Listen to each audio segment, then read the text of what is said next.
All right, so before we hit print, we have a couple of things that we have to address.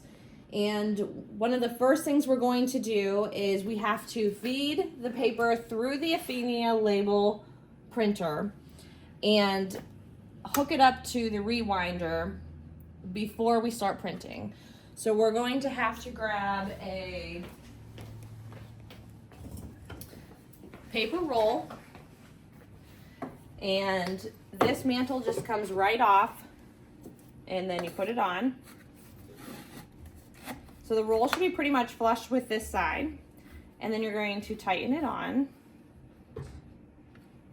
And then this has a certain keyway, so it has to go on that way every time.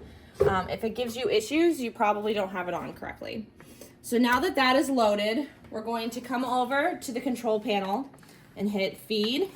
You might have to hit it twice just if it's in sleep mode. And then we're gonna hit 1, and it's going to feed the paper through. While it's feeding the paper through, I'm going to grab the tape. The tape should be pretty close to this area. If not, it's on one of the tables in the room. We're just gonna grab a tiny piece to hook the paper onto the rewinder.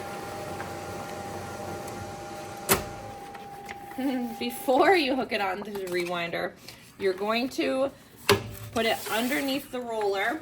That's just going to control how fast it spins and the tension of the wire of the paper from the printer. And then you're going to stick this on as straight as possible. And then once that is loaded, we're going to turn on the rewinder from the side over here. So I have it taped on, and then I'm going to push the on-off button here, and it's going to tighten our roll for us.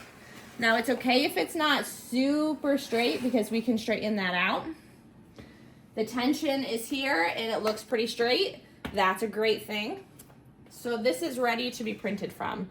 So now from the computer, you're going to hit print. Make sure that the correct amount of copies are put in, and then print.